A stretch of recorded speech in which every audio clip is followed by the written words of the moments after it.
Hello friends, welcome to Sri Tamil channel. இன்றைக்கி நம்ம பார்க்க போகிறது என்னென்னு பார்த்தீங்கன்னா, ரொம்ப சுலபமாக செய்யக்கூடிய கேரட் பீன்ஸ் குருமா.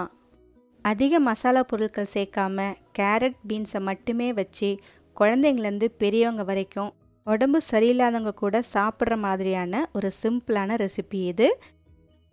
முதல்ல ஒரு பேனில் 2 டேபிள் ஸ்பூன் எண்ணெய் எடுத்துக்கோங்க. ஒரு பிரிஞ்சி இலை, ஒரு சின்ன துண்டு பட்டை, 2 கிராம்பு சேர்த்து தாளிச்சுக்கோங்க. ஒரு பெரிய வெங்காயத்தை நல்லா பொடியாக நறுக்கி இதில் சேர்த்துக்கலாம். இந்த வெங்காயம் லேசாக கண்ணாடி பதம் வர வரைக்கும் இதை நாம் வதக்கி விட்டுக்கலாம். அடுத்து இதில் 1 ஸ்பூன் இஞ்சி பூண்டு விழுது சேர்த்துக்கோங்க. கொஞ்சமாக கருவேப்பிலை, 2 பச்சை மிளகாயை கீரி சேர்த்துக்கோங்க. இஞ்சி பூண்டோட பச்சை வாசனை போகிற வரைக்கும் இதை நம்ம வதக்கி விட்டுக்கலாம். 2 மீடியம் சைஸ் தக்காளியை நறுக்கி சேர்த்துக்கோங்க. தக்காளி சாஃப்ட் ஆகிற வரைக்கும் வதக்கி விட்டுக்கோங்க. தக்காளி வதக்கும் போதே ஒரு 1/4 ஸ்பூன் மஞ்சள் தூள் சேர்த்து வதக்கி விட்டுக்கோங்க. இந்த தக்காளி வதங்கி வரத்துக்குள்ளேயே நாம் தேவையான பொருட்களை அரைச்சி எடுத்துகிட்டு வந்துடலாம். அதுக்கு ஒரு மிக்ஸி ஜாரில் பொடியாய் நறுக்கிய தேங்காய் ஒரு 1/2 கப் சேர்த்துக்கோங்க. ஒரு சின்ன ஸ்பூன் பொட்டுக்கடலை, ஒரு 4-5 முந்திரி பருப்பு, 1 ஸ்பூன் கசகசாவை வெதுவெதுப்பான தண்ணியில் 10 நிமிஷம் ஊற வச்சுருக்கேன். இப்போ இதை சேர்த்துக்கலாம். தேவையான அளவு தண்ணி சேர்த்து நல்ல பேஸ்ட் மாதிரி மையை அரைச்சி எடுத்துகிட்டு வந்துடுங்க. அவ்வளவுதான். அடுத்து பார்த்திங்கன்னா தக்காளி நல்லா ஓரளவுக்கு வதங்கி வந்துடுச்சு.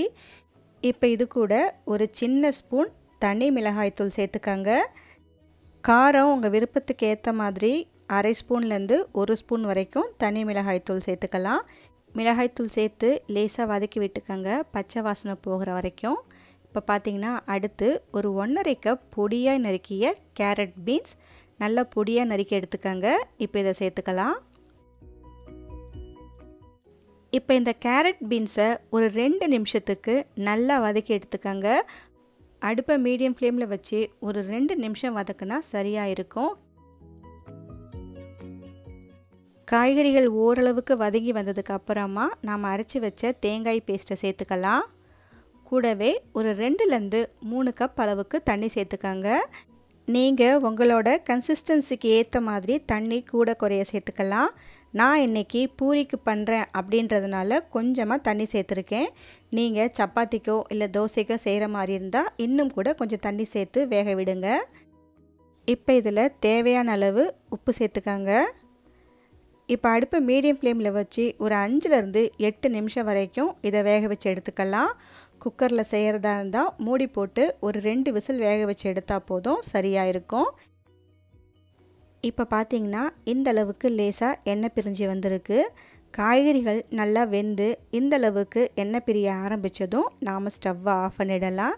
கடைசியாக நறுக்கிய கொத்தமல்லி இலை சேர்த்துக்கலாம். அவ்வளவுதான். ரொம்ப ரொம்ப சிம்பிளாக செய்யக்கூடிய கேரட் பீன்ஸ் குருமா சூப்பராக ரெடி பண்ணிட்டோம். இதை சுட சுட சப்பாத்தி, பூரி, தோசை, இட்லி அப்படின்னு எல்லாத்துக்கூடையும் ரொம்பவே சூப்பராக இருக்கும். ஓகே ஃப்ரெண்ட்ஸ், இந்த ரெசிபியை நீங்கள் உங்கள் வீட்டில் ஒரு முறை ட்ரை பண்ணி பார்த்துட்டு எப்படி இருக்குன்னு சொல்லுங்கள். இந்த ரெசிபி உங்களுக்கு பிடிச்சிருந்தா லைக் பண்ணுங்கள், ஷேர் பண்ணுங்கள். ஸ்ரீ தமிழ் சேனலுக்கு சப்ஸ்கிரைப் பண்ணுங்கள். தேங்க்ஸ் ஃபார் வாட்சிங்.